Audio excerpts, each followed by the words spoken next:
सतनाम श्री वाहिगुरु साहिब जी। मन्ने की गत कही ना जाए, जे को कहे पिछै पछताए। कागद कलम ना लिखन हार, मन्ने का बह करन विचार। ऐसा नाम निरंजन होए, जे को मन जाने मन कोए। ऐसा नाम निरंजन होए, जे को मन जाने मन कोए।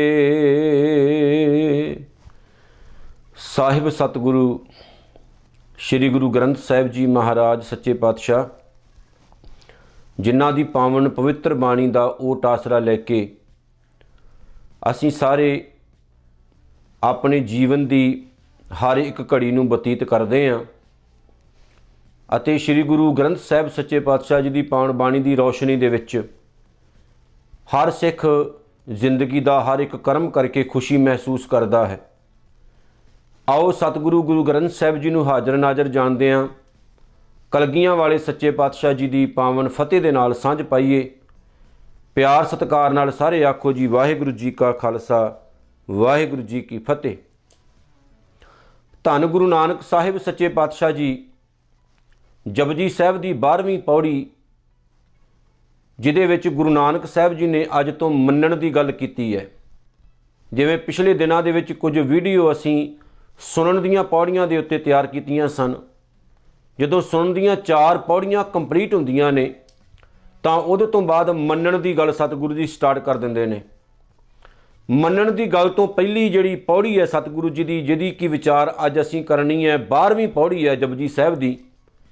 ਇਸ ਪਾਵਨ ਪੌੜੀ ਦੇ ਵਿੱਚ ਸਤਿਗੁਰੂ ਜੀ ਬੜੀ ਕਮਾਲ ਦੀ ਇੱਕ ਗੱਲ ਕਰਦੇ ਨੇ। ਕਹਿੰਦੇ ਨੇ, ਮੰਨੇ ਕੀ ਗਤ ਕਹੀ ਨਾ ਜਾਏ। ਕਿਹਦੀ ਆਤਮਿਕ ਅਵਸਥਾ ਬਿਆਨ ਨਹੀਂ ਕੀਤੀ ਜਾ ਸਕਦੀ। ਜਿਹਨੇ ਪਰਮਾਤਮਾ ਦੇ ਨਾਮ ਦੇ ਵਿੱਚ ਆਪਣਾ ਯਕੀਨ ਪੱਕਾ ਕਰ ਲਿਆ ਹੈ, ਜਿਹਦਾ ਦ੍ਰਿੜ ਨਿਸ਼ਚਾ ਪਰਮਾਤਮਾ ਦੇ ਉੱਤੇ ਹੋ ਗਿਆ ਹੈ, ਉਸ ਇਨਸਾਨ ਦੀ, ਉਸ ਰੱਬ ਦੇ ਪਿਆਰੇ ਦੀ ਜਿਹੜੀ ਆਤਮਿਕ ਅਵਸਥਾ ਹੈ, ਜਿਹੜਾ ਉਹਦਾ ਅੰਦਰਲਾ ਜੀਵਨ ਹੈ, ਉਹਨੂੰ ਕੋਈ ਇਨਸਾਨ ਜ਼ੁਬਾਨ ਦੇ ਨਾਲ ਕਥਨ ਨਹੀਂ ਕਰ ਸਕਦਾ। ਤੇ ਸਤਿਗੁਰੂ ਗੁਰੂ ਨਾਨਕ ਸਾਹਿਬ ਜੀ ਕਹਿੰਦੇ ਨੇ, ਜੇ ਕੋ ਕਹੈ ਪਿਛੈ ਪਛਤਾਏ। ਤੇ ਜੇਕਰ ਕੋਈ ਉਸ ਇਨਸਾਨ ਦੀ ਆਤਮਿਕ ਅਵਸਥਾ ਨੂੰ ਦੱਸਣ ਦਾ ਯਤਨ ਵੀ ਕਰਦਾ ਹੈ ਤੇ ਸਤਿਗੁਰੂ ਜੀ ਇਹ ਵੀ ਗੱਲ ਕਹਿੰਦੇ ਨੇ ਕਿ ਉਹਨੂੰ ਪਿਛੇ ਪਛਤਾਵਾ ਹੀ ਹੱਥ ਵਿੱਚ ਆਉਂਦਾ ਹੈ। ਉਹ ਇਨਸਾਨ ਨੂੰ ਇਸ ਗੱਲ ਦੀ ਸਮਝ ਲੱਗ ਜਾਂਦੀ ਹੈ ਵੀ ਉਸ ਅਵਸਥਾ ਦਾ ਬਿਆਨ ਕਰਨਾ ਬਹੁਤ ਔਖਾ ਹੈ, ਜਿਹੜੀ ਅਵਸਥਾ ਦੇ ਵਿੱਚ ਉਹ ਗੁਰਮੁਖ ਪਹੁੰਚ ਚੁੱਕਾ ਹੈ, ਜਿਹਦੀਆਂ ਗੱਲਾਂ ਮੈਂ ਕਰ ਰਿਹਾ। ਕਿਉਂਕਿ ਉਸ ਅਵਸਥਾ ਤੱਕ ਪਹੁੰਚਣਾ ਪੈਂਦਾ ਹੈ, ਫਿਰ ਜਾ ਕੇ ਪਤਾ ਲੱਗਦਾ ਹੈ। ਤੇ ਨਾ ਕੋਈ ਇਨਸਾਨ ਉਸ ਅਵਸਥਾ ਦਾ ਬਿਆਨ ਕਰ ਸਕਦਾ ਹੈ ਤੇ ਨਾ ਕੋਈ ਇਨਸਾਨ ਉਸ ਅਵਸਥਾ ਦੇ ਬਾਰੇ ਆਪਣੀ ਜ਼ੁਬਾਨ ਤੋਂ ਦੱਸ ਸਕਦਾ ਹੈ। ਉਹ ਕਿਹੜੀ ਅਵਸਥਾ ਹੈ ਜਿਹਨੂੰ ਗੁਰਬਾਣੀ ਦੇ ਵਿੱਚ ਸਤਿਗੁਰੂ ਜੀ ਨੇ ਮੰਨਣ ਦਾ ਨਾਮ ਦਿੱਤਾ ਹੈ, ਵੀ ਜਿਹਨੇ ਮੰਨ ਲਿਆ ਉਹਦੀ ਆਤਮਿਕ ਅਵਸਥਾ ਦੱਸੀ ਨਹੀਂ ਜਾ ਸਕਦੀ। ਧੰਨ ਧੰਨ ਬਾਬਾ ਕਬੀਰ ਸਾਹਿਬ ਜੀ ਦਾ ਜਦੋਂ ਆਪਾਂ ਇਲਾਹੀ ਕਲਾਮ ਪੜ੍ਹਦੇ ਹਾਂ ਨਾ, ਤੇ ਬਾਬਾ ਕਬੀਰ ਸਾਹਿਬ ਜੀ ਆਪਣੇ ਪਾਵਨ ਸ਼ਲੋਕਾਂ ਦੇ ਵਿੱਚ ਜਿਹੜੇ ਗੁਰੂ ਗ੍ਰੰਥ ਸਾਹਿਬ ਦੇ ਵਿੱਚ ਦਰਜ ਨੇ, ਉਹਨਾਂ ਪਾਵਨ ਸ਼ਲੋਕਾਂ ਦੇ ਵਿੱਚ ਬੜੀਆਂ ਕਮਾਲ ਦੀਆਂ ਕੁਝ ਗੱਲਾਂ ਸਾਡੇ ਸਾਹਮਣੇ ਰੱਖਦੇ ਨੇ। ਪਹਿਲੀ ਗੱਲ ਤਾਂ ਮੈਂ ਇੱਕ ਉਦਾਹਰਨ ਉਹਨਾਂ ਦੀ ਪਾਵਨ ਬਾਣੀ ਵਿੱਚੋਂ ਦਵਾਂ। ਇੱਕ ਜਗ੍ਹਾ ਤੇ ਬਾਬਾ ਕਬੀਰ ਸਾਹਿਬ ਨੇ ਸ਼ਬਦ ਵਰਤਿਆ, ਕਹਿੰਦੇ ਨੇ, ਹਲਦੀ ਤੇ ਚੂਨਾ ਜਦੋਂ ਦੋਨਾਂ ਨੂੰ ਇਕੱਠਿਆਂ ਘੋਲਿਆ ਜਾਏ ਨਾ, ਤੇ ਹਲਦੀ ਆਪਣਾ ਪੀਲਾਪਣ ਛੱਡ ਦਿੰਦੀ ਹੈ ਤੇ ਜਿਹੜਾ ਚੂਨਾ ਹੈ ਉਹ ਆਪਣਾ ਚਿੱਟਾਪਣ ਛੱਡ ਦਿੰਦਾ ਹੈ। ਚੂਨੇ ਦਾ ਰੰਗ ਚਿੱਟਾ ਹੁੰਦਾ ਹੈ ਤੇ ਹਲਦੀ ਦਾ ਰੰਗ ਪੀਲਾ ਹੁੰਦਾ ਹੈ। ਕਿਉਂਕਿ ਜਦੋਂ ਹਲਦੀ ਅਤੇ ਚੂਨੇ ਨੂੰ ਇਕੱਠਾ ਮਿਲਿਆ ਜਾਏ ਤੇ ਹਲਦੀ ਦਾ ਪੀਲਾਪਣ ਖਤਮ ਹੋ ਜਾਂਦਾ ਹੈ, ਚੂਨੇ ਦੀ ਚਟਿਆਈ ਖਤਮ ਹੋ ਜਾਂਦੀ ਹੈ। ਪਰ ਦੋਨਾਂ ਨੂੰ ਜਦੋਂ ਮਿਕਸ ਕੀਤਾ ਜਾਂਦਾ ਹੈ ਤੇ ਵਿੱਚੋਂ ਇੱਕ ਵੱਖਰਾ ਹੀ ਰੰਗ ਪੈਦਾ ਹੁੰਦਾ ਹੈ ਤੇ ਉਸ ਰੰਗ ਨੂੰ ਲਾਲ ਆਖਿਆ ਜਾਂਦਾ ਹੈ। ਉਹ ਲਾਲ ਰੰਗ ਹੁੰਦਾ ਹੈ। ਬਾਬਾ ਕਬੀਰ ਸਾਹਿਬ ਨੇ ਕਿਹਾ, ਕਹਿੰਦੇ ਨੇ, ਜਦੋਂ ਕੋਈ ਇਨਸਾਨ ਪਰਮਾਤਮਾ ਦੇ ਵਿੱਚ ਮਿਲ ਜਾਂਦਾ ਹੈ ਨਾ, ਤੇ ਉਸ ਇਨਸਾਨ ਦੀ ਪਹਿਲੀ ਪਹਿਚਾਣ ਖਤਮ ਹੋ ਜਾਂਦੀ ਹੈ। ਭਾਵੇਂ ਉਹ ਉੱਚੀ ਜਾਤ ਦਾ ਹੋਵੇ ਤਾਂ ਉੱਚੀ ਜਾਤ ਦਾ ਹੰਕਾਰ ਖਤਮ ਹੋ ਜਾਂਦਾ ਹੈ। ਜੇਕਰ ਉਹਨੂੰ ਦੁਨੀਆ ਦੇ ਲੋਕ ਨੀਵੀਂ ਜਾਤ ਦਾ ਕਹਿੰਦੇ ਨੇ ਤਾਂ ਉਸ ਇਨਸਾਨ ਦਾ ਨੀਵੀਂ ਜਾਤ ਵਾਲਾ ਜਿਹੜਾ ਉਹਦੀ ਘਿਰਨਾ ਅੰਦਰ ਹੁੰਦੀ ਹੈ ਨਾ ਵੀ ਮੈਂ ਨੀਵੀਂ ਜਾਤ ਵਾਲਾ, ਜਿਹੜਾ ਉਹ ਇੱਕ ਆਪਣੇ ਮਨ ਵਿੱਚ ਵਿਚਾਰ ਬਣਾ ਲੈਂਦਾ ਵੀ ਮੈਂ ਨੀਵੀਂ ਜਾਤ ਵਾਲਾ ਹਾਂ, ਤੇ ਬਾਬਾ ਕਬੀਰ ਸਾਹਿਬ ਜੀ ਕਹਿੰਦੇ ਨੇ ਉਹ ਵੀ ਉਹਦੇ ਅੰਦਰੋਂ ਹੀਨ ਭਾਵਨਾ ਖਤਮ ਹੋ ਜਾਂਦੀ। ਬਾਬਾ ਕਬੀਰ ਸਾਹਿਬ ਜੀ ਕਹਿੰਦੇ ਨੇ ਕਿ ਉੱਚੀ ਜਾਤ ਵਾਲਾ ਜੇਕਰ ਕੋਈ ਇਨਸਾਨ ਹੈ ਤੇ ਵਾਹਿਗੁਰੂ ਉਹਦਾ ਮਾਣ ਖਤਮ ਕਰ ਦਿੰਦਾ ਹੈ, ਉਹਦਾ ਮਾਣ ਭਾਵ ਉਹਦੇ ਹੰਕਾਰ ਦਾ ਰੰਗ ਵੀ ਖਤਮ ਕਰ ਦਿੰਦਾ ਹੈ। ਤੇ ਜੇਕਰ ਕੋਈ ਨੀਵੀਂ ਜਾਤ ਵਾਲਾ ਜਿਹਨੂੰ ਲੋਕ ਕਹਿੰਦੇ ਨੇ ਤੇ ਉਹਦੇ ਅੰਦਰ ਜਿਹੜੀ ਹੀਨ ਭਾਵਨਾ ਹੁੰਦੀ ਹੈ ਨਾ, ਵਾਹਿਗੁਰੂ ਉਹ ਵੀ ਖਤਮ ਕਰ ਦਿੰਦਾ ਹੈ। ਪਿਛਲੀ ਜਾਤ ਪਾਤ ਕੁੱਲ ਉਹਦੇ ਵਿਚਾਰ ਉਹਦੀ ਕਰਨੀ ਸਾਰੀ ਖਤਮ ਕਰਕੇ ਤੇ ਵਾਹਿਗੁਰੂ ਉਹਨੂੰ ਆਪਣਾ ਰੂਪ ਦੇ ਦਿੰਦਾ ਹੈ, ਆਪਣੇ ਨਾਲ ਮਿਲਾ ਲੈਂਦਾ ਹੈ। ਤੇ ਜਿਹਨੂੰ ਪ੍ਰਮਾਤਮਾ ਆਪਣੇ ਵਰਗਾ ਬਣਾ ਲਏ ਫਿਰ ਉਹ ਪ੍ਰਮਾਤਮਾ ਵਰਗਾ ਹੀ ਹੋ ਜਾਂਦਾ ਹੈ। ਜਿਵੇਂ ਬਾਬਾ ਕਬੀਰ ਸਾਹਿਬ ਨੇ ਇੱਕ ਜਗ੍ਹਾ ਤੇ ਆਖਿਆ, ਕਹਿੰਦੇ ਨੇ ਕਹੋ ਕਬੀਰ ਗੂੰਗੇ ਗੁੜ ਖਾਇਆ ਪੂਛੇ ਤੇ ਕਿਆ ਕਹੀਆ। ਜਿਵੇਂ ਕਿਸੇ ਗੂੰਗੇ ਨੂੰ ਗੁੜ ਖਵਾਇਆ ਜਾਏ ਤਾਂ ਖਵਾਉਣ ਤੋਂ ਬਾਅਦ ਉਹਦਾ ਸਵਾਦ ਗੂੰਗਾ ਬਿਆਨ ਨਹੀਂ ਨਾ ਕਰ ਸਕਦਾ।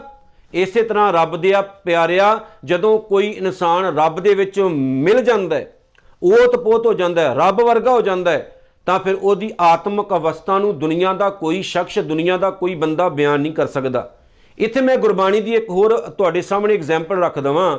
ਸਤਿਗੁਰੂ ਨੇ ਇੱਕ ਹੋਰ ਜਗ੍ਹਾ ਤੇ ਬੜੀ ਕਮਾਲ ਦੀ ਗੱਲ ਆਖੀ। ਕਹਿੰਦੇ ਨੇ ਜਿਸ ਤਰ੍ਹਾਂ ਸੂਰਜ ਉਹਦੇ ਵਿੱਚੋਂ ਕਿਰਨਾਂ ਨਿਕਲਦੀਆਂ ਨੇ ਰੌਸ਼ਨੀ ਦੀਆਂ, ਸੂਰਜ ਕਿਰਨ ਮਿਲੇ ਜਲ ਕਾ ਜਲ ਹੁਆ ਰਾਮ। ਸੂਰਜ ਤੇ ਸੂਰਜ ਦੀਆਂ ਕਿਰਨਾਂ ਵੱਖਰੀਆਂ ਨਹੀਂ ਹੁੰਦੀਆਂ, ਆਉਂਦੀਆਂ ਨੇ ਫਿਰ ਉਹਦੇ ਵਿੱਚ ਸਮਾ ਜਾਂਦੀਆਂ ਨੇ।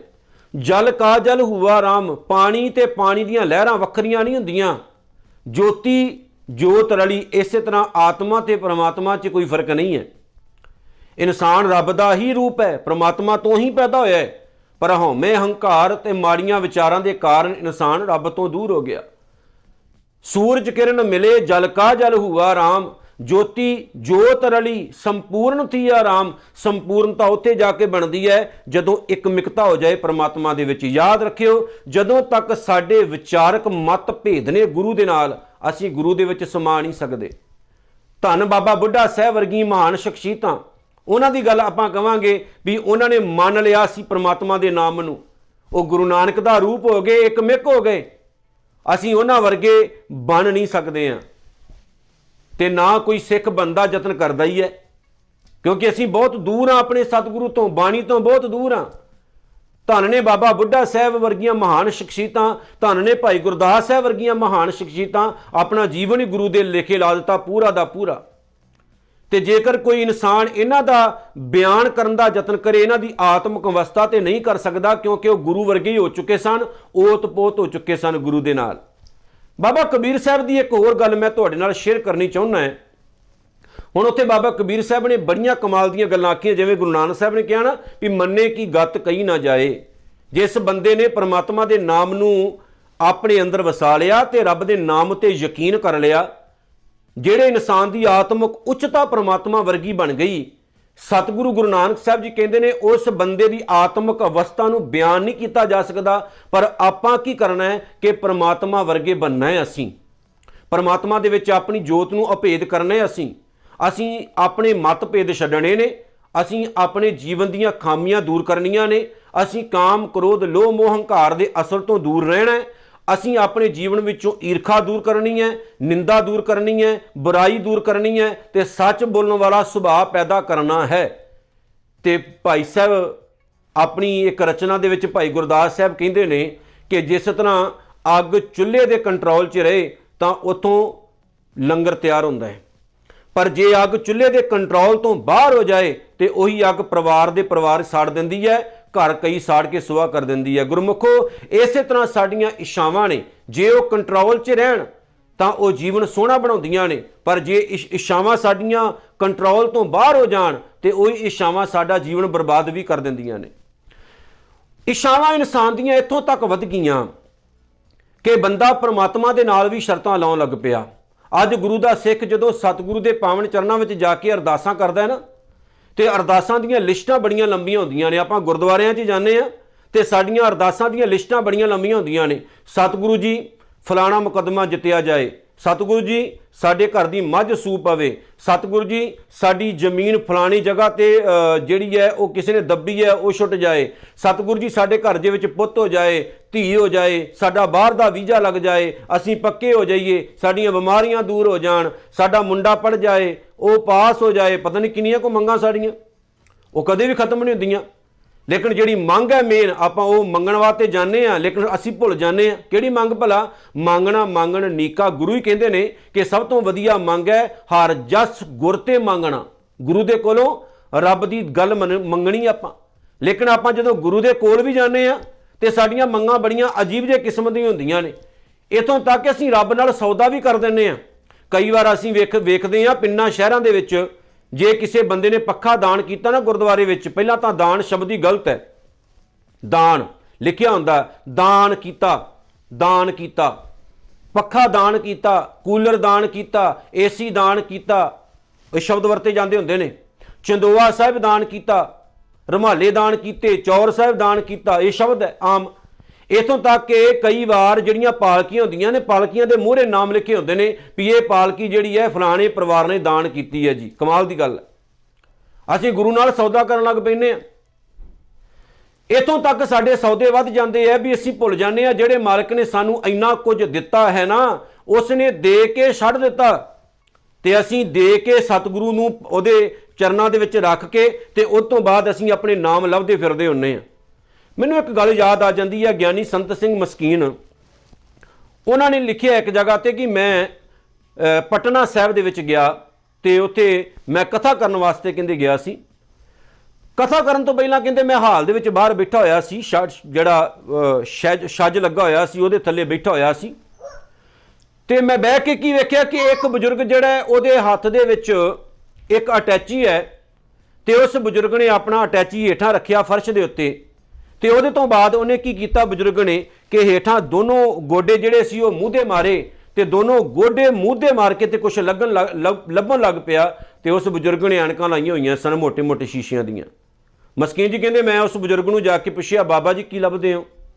ਤਾਂ ਉਸ ਬਜ਼ੁਰਗ ਨੇ ਪਹਿਲਾਂ ਤਾਂ ਨਾ ਨੁੱਕਰ ਕੀਤੀ, ਕਹਿੰਦੇ ਮੈਨੂੰ ਤਰਸ ਆ ਗਿਆ ਵੀ ਸ਼ਾਇਦ ਬਾਬੇ ਦਾ ਕੁਝ ਗਵਾਚ ਗਿਆ।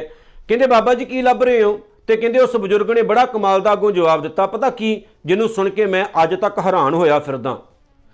ਉਸ ਬਜ਼ੁਰਗ ਦਾ ਜਵਾਬ ਇਹ ਸੀ ਕਿ ਇੱਥੇ ਨਾ ਪਿਛਲੇ ਸਾਲ ਮੈਂ ਪੈਸੇ ਦੇ ਕੇ ਗਿਆ ਸੀ ਮੈਨੇਜਰ ਨੂੰ, ਤੇ ਮੈਨੇਜਰ ਨੇ ਕਿਹਾ ਸੀ ਕਿ ਬਾਰ-ਬਾਰ ਪੱਥਰ ਲੱਗਣਾ ਹੈ ਤੇ ਤੁਹਾਡਾ ਨਾਮ ਪੱਥਰ ਦੇ ਉੱਤੇ ਲਿਖਿਆ ਜਾਏਗਾ, ਤੇ ਮੈਂ ਉਹੀ ਚੈੱਕ ਕਰਨ ਵਾਸਤੇ ਆਇਆ ਕਿ ਇੰਨੇ ਨਾਮ ਜਿਹੜੇ ਲਿਖੇ ਹੋਏ ਆ ਕਿਤੇ ਉਹਨਾਂ ਦੇ ਵਿੱਚ ਮੇਰਾ ਨਾਮ ਵੀ ਲਿਖਿਆ ਜਾਂ ਨਹੀਂ ਲਿਖਿਆ।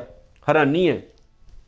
ਕਹਿੰਦੇ ਮੈਂ ਮੱਥੇ ਤੇ ਹੱਥ ਮਾਰਿਆ ਕਿ ਗੁਰੂ ਨਾਨਕ ਦੇ ਘਰ ਵਿੱਚ ਲੋਕ ਰੱਬ ਦਾ ਨਾਮ ਲੱਭਣ ਵਾਸਤੇ ਆਉਂਦੇ ਆ, ਇਹ ਆਪਣਾ ਨਾਮ ਲੱਭਦਾ ਫਿਰਦਾ ਹੈ। ਐਸੇ ਬਹੁਤ ਲੋਕ ਹੁੰਦੇ ਨੇ, ਗੁਰਦੁਆਰੇ ਵਿੱਚ ਜਾਂਦੇ ਨੇ, ਲੰਮੀ ਲਿਸਟ ਫੜਾਈ ਹੁੰਦੀ ਹੈ ਐਤਵਾਰ ਨੂੰ ਗ੍ਰੰਥੀ ਸਿੰਘ ਨੂੰ, ਪਹਿਲਾਂ ਤਾਂ ਕਮੇਟੀਆਂ ਲਿਖੀ ਜਾਂਦੀਆਂ ਨੇ ਨਾਮ, ਫਿਰ ਲੰਮੀ ਲਿਸਟ ਫੜਾਈ ਹੁੰਦੀ ਹੈ। ਗ੍ਰੰਥੀ ਸਿੰਘ ਦੀ ਅਰਦਾਸ ਦੇ ਸ਼ਬਦ ਇੰਨੇ ਨਹੀਂ ਹੁੰਦੇ ਜਿੰਨੀਆਂ ਉਹ ਲਿਸਟਾਂ ਹੁੰਦੀਆਂ ਨੇ, ਇੰਨੀ ਲੰਮੀ ਲਿਸਟ। ਤੇ ਜੇ ਉਸ ਲਿਸਟ ਵਿੱਚੋਂ ਕੋਈ ਇੱਕ ਨਾਮ ਗਲਤ ਬੋਲਿਆ ਜਾਏ ਜਾਂ ਕਿਸੇ ਦਾ ਰਹਿ ਜਾਏ ਤਾਂ ਉਹਦੇ ਤੋਂ ਬਾਅਦ ਫਿਰ ਹਨੇਰੀ ਆ ਜਾਂਦੀ ਹੈ ਗ੍ਰੰਥੀ ਸਿੰਘ ਦੀ।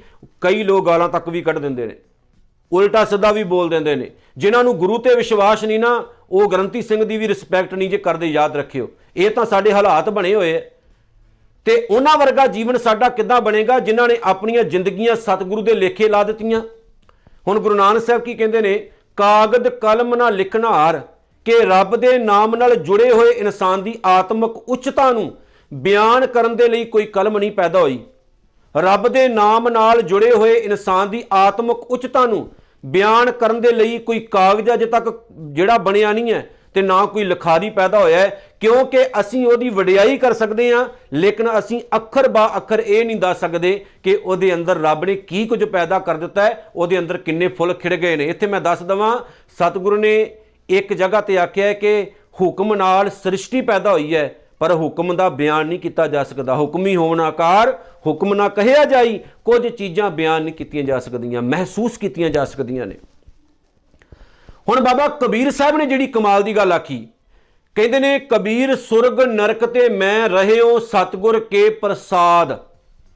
ਕਹਿੰਦੇ ਮੈਂ ਸਤਿਗੁਰੂ ਦੀ ਕਿਰਪਾ ਨਾਲ ਸਵਰਗਾਂ ਦੇ ਲਾਲਚ ਤੇ ਨਰਕਾਂ ਦੇ ਡਰ ਤੋਂ ਆਜ਼ਾਦ ਹੋ ਗਿਆ। ਸਾਡੀਆਂ ਸਭ ਤੋਂ ਵੱਡੀਆਂ ਹੀ ਪ੍ਰੋਬਲਮਾਂ ਨੇ, ਅੱਜ ਵੀ ਸਾਨੂੰ ਵਹਿਮਾਂ 'ਚ ਪਾਇਆ ਜਾਂਦਾ ਹੈ ਕਿ ਤੁਸੀਂ ਮਾੜੇ ਕੰਮ ਕਰਦੇ ਹੋ ਜੀ, ਨਰਕਾਂ 'ਚ ਪਾਓਗੇ, ਚੰਗੇ ਕੰਮ ਕਰੋਗੇ ਤੇ ਸਵਰਗਾਂ ਵਿੱਚ ਜਾਓਗੇ। ਇੱਕ ਗੱਲ ਯਾਦ ਰੱਖਿਓ ਗੁਰਮੁਖੋ, ਨਰਕ ਤੇ ਸਵਰਗ ਨਾਮ ਦੀ ਕੋਈ ਸ਼ੈ ਨਹੀਂ ਦੁਨੀਆ ਦੇ ਵਿੱਚ। ਇਸ ਸੰਸਾਰ ਵਿੱਚ ਹੀ ਨਰਕ ਹੈ ਤੇ ਸਵਰਗ ਹੈ। ਸਾਡੀ ਜ਼ਿੰਦਗੀ ਹੀ ਨਰਕ ਹੈ, ਸਾਡੀ ਜ਼ਿੰਦਗੀ ਹੀ ਸਵਰਗ ਹੈ। ਜਦੋਂ ਇਨਸਾਨ ਮਾੜੇ ਕੰਮ ਕਰਕੇ ਆਪਣੇ ਗੁਰੂ ਤੋਂ ਦੂਰ ਹੋ ਜਾਂਦਾ ਹੈ ਨਾ, ਉਸ ਇਨਸਾਨ ਦਾ ਜੀਵਨ ਨਰਕ ਹੋ ਜਾਂਦਾ ਹੈ। ਜਿਹੜਾ ਇਨਸਾਨ ਆਪਣੇ ਗੁਰੂ ਦੇ ਨੇੜੇ ਹੁੰਦਾ ਹੈ, ਉਸ ਇਨਸਾਨ ਦੀ ਜ਼ਿੰਦਗੀ ਸਵਰਗ ਹੋ ਜਾਂਦੀ ਹੈ। ਬ੍ਰਾਹਮਣ ਨੇ ਨਰਕ ਤੇ ਸਵਰਗ ਕ੍ਰੀਏਟ ਕਿਉਂ ਕੀਤੇ? ਸਵਰਗ ਆਪਣੇ ਲਈ, ਨਰਕ ਦੂਸਰਿਆਂ ਲਈ। ਸਵਰਗ ਖੁਦ ਲਈ, ਨਰਕ ਤੁਹਾਡੇ ਲਈ। ਬਸ ਆਹ ਗੱਲ ਹੈ। ਸਵਰਗ ਵਿੱਚ ਵੀ ਸ਼ਰਾਬਾਂ ਵੰਡੀਆਂ ਜਾਂਦੀਆਂ ਨੇ, ਸਵਰਗ ਵਿੱਚ ਵੀ ਹੂਰਾਂ ਪਰੀਆਂ ਹੁੰਦੀਆਂ ਨੇ, ਸਵਰਗ ਦੇ ਵਿੱਚ ਵੀ ਗੰਦ ਦੀ ਗੱਲ ਕੀਤੀ ਜਾਂਦੀ ਹੈ। ਤੇ ਆਪਾਂ ਉਸ ਸਵਰਗ ਨੂੰ ਕੀ ਕਰਨਾ ਹੈ ਜਿਸ ਸਵਰਗ ਦਾ ਰਖਵਾਲਾ ਇੰਦਰ ਦੇਵਤਾ ਵਰਗਾ ਘਟੀਆ ਇਨਸਾਨ ਹੈ, ਜਿਹਦਾ ਆਪਣਾ ਜੀਵਨ ਹੀ ਕੋਈ ਨਹੀਂ ਦਰਸਾਇਆ ਗਿਆ। ਇੰਦਰ ਦੇਵਤਾ ਇੱਕ ਘਟੀਆ ਕਿਸਮ ਦਾ ਇਨਸਾਨ ਸੀ, ਘਟੀਆ। ਉਹਦਾ ਜੀਵਨ ਪੜ੍ਹ ਕੇ ਵੇਖਦੇ ਹੋ, ਤੁਹਾਨੂੰ ਪਤਾ ਲੱਗਦਾ ਕਿ ਕਿੰਨਾ ਚਾਲਬਾਜ਼ ਤੇ ਸ਼ਰਾਬੀ ਕਿਸਮ ਦਾ ਇਨਸਾਨ। ਜਦੋਂ ਤੁਸੀਂ ਵੇਦ ਵੀ ਪੜ੍ਹਦੇ ਹੋ ਨਾ ਹਿੰਦੂ ਮਤ ਦੇ, ਉਹਨਾਂ ਵਿੱਚ ਵੀ ਪਤਾ ਲੱਗ ਜਾਂਦਾ ਹੈ। ਅਸੀਂ ਐਸੇ ਸਵਰਗ ਕੀ ਕਰਨੇ, ਸਾਨੂੰ ਨਹੀਂ ਚਾਹੀਦੇ। ਸਾਡੇ ਲਈ ਤਾਂ ਸ੍ਰੀ ਗੁਰੂ ਗ੍ਰੰਥ ਸਾਹਿਬ ਦੇ ਪਾਵਨ ਚਰਨ ਹੀ ਸਵਰਗ ਨੇ। ਸਾਡੇ ਲਈ ਤਾਂ ਗੁਰੂ ਤੋਂ ਦੂਰ ਹੋਣਾ ਨਰਕ ਹੈ ਤੇ ਗੁਰੂ ਦੇ ਨੇੜੇ ਹੋਣਾ ਸਵਰਗ ਹੈ। ਹੁਣ ਬਾਬਾ ਕਬੀਰ ਸਾਹਿਬ ਨੇ ਸਾਰੀ ਗੱਲ ਖੋਲ ਦਿੱਤੀ। ਕਹਿੰਦੇ ਨਰਕ ਸੁਰਗ ਤੇ ਮੈਂ ਰਹਿਓ, ਸਤਿਗੁਰ ਕੇ ਪ੍ਰਸਾਦ, ਚਰਨ ਕਮਲ ਕੀ ਮੌਜ ਮਹਿ ਰਹੂੰ ਅੰਤ ਅਰ ਆਦ। ਕਹਿੰਦੇ ਮੈਂ ਰਾਤ ਦਿਨ ਜ਼ਿੰਦਗੀ ਦੇ ਹਰੇਕ ਸਵਾਸ ਨਾਲ ਪਰਮਾਤਮਾ ਦੇ ਚਰਨਾਂ ਕਮਲਾਂ ਦੀ ਮੌਜ ਦੇ ਵਿੱਚ, ਉਸ ਆਨੰਦ ਦੇ ਵਿੱਚ ਹੀ ਆਪਣਾ ਜੀਵਨ ਬਤੀਤ ਕਰ ਰਹੇ ਹਾਂ। ਤੇ ਉਹ ਆਨੰਦ ਬੜਾ ਕਮਾਲ ਦਾ ਹੈ। ਉਹਦੇ ਸਾਹਮਣੇ ਆ ਲੱਖਾਂ ਨਰਕ ਤੇ ਲੱਖਾਂ ਸਵਰਗ ਐਵੇਂ ਹੀ ਵਾਰ ਦੇਵਾਂਗਾ ਮੈਂ। ਮੈਨੂੰ ਨਹੀਂ ਚਾਹੀਦੇ ਪੰਡਤਾ ਬਾਹਮਣਾ ਤੇਰੇ ਨਰਕ ਸਵਰਗ। ਹੁਣ ਉਹ ਤੋਂ ਅਗਲੀ ਗੱਲ ਬੜੀ ਕਮਾਲ ਦੀ। ਕਹਿੰਦੇ ਚਰਨ ਕਮਲ ਕੀ ਮੌਜ ਕੋ ਕਹਿ ਕੈਸੇ ਉਨਮਾਨ। ਕਹਿੰਦੇ ਜੇਕਰ ਕੋਈ ਮੈਨੂੰ ਸਵਾਲ ਕਰੇ ਕਿ ਪ੍ਰਮਾਤਮਾ ਦੇ ਚਰਨਾਂ ਕਮਲਾਂ ਦੀ ਮੌਜ ਕੀ ਹੈ, ਕਿੰਨੀ ਕੁ ਮੌਜ ਹੈ, ਉਹ ਆਨੰਦ ਹੈ ਕਿੱਦਾਂ ਦਾ, ਉਹ ਸਵਾਦ ਹੈ ਕਿੱਦਾਂ ਦਾ, ਉਹ ਰਸ ਕਿੱਦਾਂ ਦਾ ਹੈ, ਤੇ ਬਾਬਾ ਕਬੀਰ ਸਾਹਿਬ ਜੀ ਕਹਿੰਦੇ ਨੇ ਕਬੀਰ ਚਰਨ ਕਮਲ ਕੀ ਮੌਜ ਕੋ, ਪਰਮਾਤਮਾ ਦੇ ਚਰਨ ਕਮਲਾਂ ਦਾ ਆਨੰਦ ਜਿਹੜਾ ਹੈ, ਉਹ ਜਿਹੜੀ ਆਤਮਿਕ ਅਵਸਥਾ ਹੈ ਜਿਹਦਾ ਜ਼ਿਕਰ ਗੁਰੂ ਨਾਨਕ ਸਾਹਿਬ ਕਰ ਰਹੇ ਨੇ। ਚਰਨ ਕਮਲ ਕੀ ਮੌਜ ਕੋ ਕਹਿ ਕੈਸੇ ਉਨਮਾਨ, ਅਨੁਮਾਨ ਨਹੀਂ ਲਗਾਇਆ ਜਾ ਸਕਦਾ ਉਹਦਾ, ਉਹਨੂੰ ਦੱਸਿਆ ਨਹੀਂ ਜਾ ਸਕਦਾ। ਕਹਿ ਬੇ ਕੋ ਸ਼ੋਭਾ ਨਹੀਂ, ਕਹਿੰਦੇ ਮੈਂ ਜੇ ਕਵਾਂ ਤੇ ਉਹਦੇ ਘਰ ਦੀ ਵਡਿਆਈ ਨਹੀਂ ਹੋਵੇਗੀ। ਇਹ ਤਾਂ ਉਹ ਗੱਲ ਹੋ ਗਈ ਕਿ ਤੂੰ ਸੁਲਤਾਨ ਕਹਾਂ ਮੈਂ ਮੀਆਂ। ਇਹ ਤਾਂ ਗੱਲ ਹੈ ਰੱਬ ਸੁਲਤਾਨ ਹੋਵੇ, ਰਾਜਾ ਹੋਵੇ ਤੇ ਮੈਂ ਉਹਨੂੰ ਮੀਆਂ ਮੀਆਂ ਕਹਿ ਕੇ ਬੁਲਾਵਾਂ। ਇਹ ਤਾਂ ਰੱਬ ਦੇ ਘਰ ਦੀ ਤੌਹੀਨ ਹੈ, ਮੈਂ ਬਿਆਨ ਹੀ ਨਹੀਂ ਕਰ ਸਕਦਾ। ਚਰਨ ਕਮਲ ਕੀ ਮੌਜ ਕੋ ਕਹਿ ਕੈਸੇ ਅਨੁਮਾਨ, ਕਹਿੰਦੇ ਕਹਿ ਬੇ ਕੋ ਸ਼ੋਭਾ ਨਹੀਂ ਦੇਖਾ ਹੀ ਪ੍ਰਵਾਨ। ਇਸ ਅਵਸਥਾ ਨੂੰ ਬਿਆਨ ਨਹੀਂ ਕੀਤਾ ਜਾ ਸਕਦਾ। ਇਸ ਅਵਸਥਾ ਵਿੱਚ ਪਹੁੰਚ ਕੇ ਹੀ ਪਤਾ ਲੱਗਦਾ ਹੈ ਕਿ ਉਹ ਚਰਨ ਕਮਲ ਦੀ ਮੌਜ ਹੈ ਕਿੱਦਾਂ ਦੀ ਹੈ ਕਿੱਦਾਂ ਦੀ, ਪਰਮਾਤਮਾ ਹੈ ਕਿੱਦਾਂ ਦਾ ਹੈ। ਤੇ ਬਾਬਾ ਕਬੀਰ ਸਾਹਿਬ ਨੇ ਕਿਹਾ ਵੀ ਰੱਬ ਨਾਲ ਸੌਦਾ ਕਰਨ ਦੀ ਬਜਾਏ ਉਹਦੇ ਚਰਨਾਂ ਦੇ ਵਿੱਚ ਸਮਾ ਜਾਓ, ਤੇ ਜਿਹੜਾ ਸਮਾ ਜਾਏ ਨਾ ਫਿਰ ਉਹਦੇ ਵਰਗਾ ਹੀ ਹੋ ਜਾਂਦਾ ਹੈ, ਉਹਦੇ ਵਰਗਾ ਹੀ ਹੋ ਜਾਂਦਾ ਹੈ। ਹੁਣ ਗੁਰੂ ਨਾਨਕ ਸਾਹਿਬ ਸੱਚੇ ਪਾਤਸ਼ਾਹ ਜੀ ਕੀ ਕਹਿੰਦੇ ਨੇ, ਮੰਨੇ ਕਾ ਬਹਿ ਕਰਨ ਵਿਚਾਰ, ਕਿ ਕੋਈ ਇਨਸਾਨ ਰੱਬ ਦੇ ਪਿਆਰੇ ਦੀ ਵਿਚਾਰ ਬਹਿ ਕੇ ਕਰੇ, ਲੋਕ ਇਕੱਠੇ ਹੋ ਕੇ ਕਰਨ ਵੀ ਇਹਦਾ ਜੀਵਨ ਕਿੱਦਾਂ ਬਦਲ ਗਿਆ, ਕਿਵੇਂ ਇੰਨਾ ਮਹਾਨ ਹੋ ਗਿਆ। ਤੇ ਕੋਈ ਇਨਸਾਨ ਉਹਦਾ ਬਿਆਨ ਨਹੀਂ ਕਰ ਸਕਦਾ, ਭਾਵੇਂ ਦੁਨੀਆ ਦੇ ਸਾਰੇ ਲੋਕ ਇਕੱਠੇ ਹੋ ਕੇ ਉਹਦਾ ਬਿਆਨ ਕਰਨਾ ਸ਼ੁਰੂ ਕਰ ਦੇਣ, ਪਰ ਉਹਦੇ ਵਰਗਾ ਬਣਨ ਦੀ ਬਜਾਏ ਅਸੀਂ ਰੀਸਾਂ ਕਰਨ ਲੱਗ ਪੈਂਦੇ ਹਾਂ, ਮਾੜਾ ਕਹਿਣ ਲੱਗ ਪੈਂਦੇ। ਯਾਦ ਰੱਖਿਓ ਦੁਨੀਆ ਦਾ ਇੱਕ ਸੁਭਾਅ ਜੇ ਤੁਸੀਂ ਚੰਗੇ ਕੰਮ ਕਰੋਗੇ ਦੁਨੀਆ ਤਦ ਵੀ ਨਹੀਂ ਜੀਣ ਦਿੰਦੀ, ਜੇ ਤੁਸੀਂ ਮਾੜੇ ਕੰਮ ਕਰੋਗੇ ਦੁਨੀਆ ਤਦ ਵੀ ਨਹੀਂ ਜੀਣ ਦਿੰਦੀ। ਗੁਰੂ ਨਾਨਕ ਸਾਹਿਬ ਕਹਿੰਦੇ ਐਸਾ ਨਾਮ ਨਿਰੰਜਨ ਹੋਏ, ਪਰਮਾਤਮਾ ਦਾ ਨਾਮ ਹੀ ਇੰਨਾ ਮਹਾਨ ਹੈ, ਇੰਨਾ ਵੱਡਾ ਹੈ। ਜਿਵੇਂ ਪਰਮਾਤਮਾ ਤੇ ਪਰਮਾਤਮਾ ਦਾ ਨਾਮ ਮਾਇਆ ਤੋਂ ਪਰੇ ਹੈ ਨਾ, ਕਿਉਂਕਿ ਉਹਨੇ ਮਾਇਆ ਪੈਦਾ ਕੀਤੀ, ਮਾਇਆ ਦਾ ਪ੍ਰਭਾਵ ਉਹਦੇ ਤੇ ਨਹੀਂ ਹੁੰਦਾ। ਐਸਾ ਨਾਮ ਇੰਨਾ ਮਹਾਨ ਹੈ ਪਰਮਾਤਮਾ ਦਾ ਨਾਮ, ਜੇ ਕੋ ਮਨ ਜਾਣੈ ਮਨ ਕੋਏ। ਜੇਕਰ ਕੋਈ ਇਨਸਾਨ ਆਪਣੇ ਮਨ ਦੇ ਵਿੱਚ ਯਕੀਨ ਧਾਰਨ ਕਰ ਲਏ, ਰੱਬ ਦੇ ਨਾਮ ਨੂੰ ਵਸਾ ਲਏ, ਰੱਬ ਤੇ ਵਿਸ਼ਵਾਸ ਕਰ ਲਏ, ਤੇ ਮੇਰੇ ਸਤਿਗੁਰੂ ਜੀ ਕਹਿੰਦੇ ਨੇ ਉਹ ਰੱਬ ਵਰਗਾ ਹੀ ਮਹਾਨ ਹੋ ਜਾਂਦਾ ਹੈ, ਰੱਬ ਦਾ ਹੀ ਰੂਪ ਹੋ ਜਾਂਦਾ ਹੈ, ਰੱਬ ਵਰਗਾ ਹੀ ਹੋ ਜਾਂਦਾ ਹੈ ਉਹ। ਤੇ ਆਓ ਗੁਰਮੁਖੋ, ਕਿਉਂ ਨਾ ਅਸੀਂ ਵੀ ਆਪਣਾ ਜੀਵਨ ਆਪਣੇ ਸਤਿਗੁਰੂ ਦੇ ਦਿੱਤੇ ਹੋਏ ਉਪਦੇਸ਼ਾਂ ਦੇ ਮੁਤਾਬਕ ਬਤੀਤ ਕਰੀਏ ਤੇ ਆਪਣੇ ਜੀਵਨ ਦੇ ਅੰਦਰ ਰੰਗਤ ਲੈ ਕੇ ਆਈਏ ਤੇ ਗੁਰੂ ਵਾਲੇ ਬਣ ਕੇ ਆਪਣਾ ਜੀਵਨ ਸੁਚੱਜਾ ਤੇ ਪਿਆਰਾ ਬਤੀਤ ਕਰੀਏ। ਨਰਕ ਸਵਰਗ ਦੀ ਲਾਲਸਾ ਛੱਡ ਕੇ ਗੁਰੂ ਦੇ ਚਰਨਾਂ ਦੇ ਵਿੱਚੋਂ ਹੀ ਅਸੀਂ ਸਾਰਾ ਕੁਝ ਦੇਖੀਏ ਜੀ। ਭੁੱਲ ਚੁੱਕ ਦੀ ਖਿਮਾ, ਇਤਨੀਆਂ ਬੇਨਤੀਆਂ ਸਵੀਕਾਰ ਕਰਨੀਆਂ ਜੀ। ਆਖੋ ਨਾਨਕ ਨਾਮ ਚੜ੍ਹਦੀ ਕਲਾ, ਤੇਰੇ ਭਾਣੇ ਸਰਬੱਤ ਦਾ ਭਲਾ। ਵਾਹਿਗੁਰੂ ਜੀ ਕਾ ਖਾਲਸਾ, ਵਾਹਿਗੁਰੂ ਜੀ ਕੀ ਫਤਿਹ।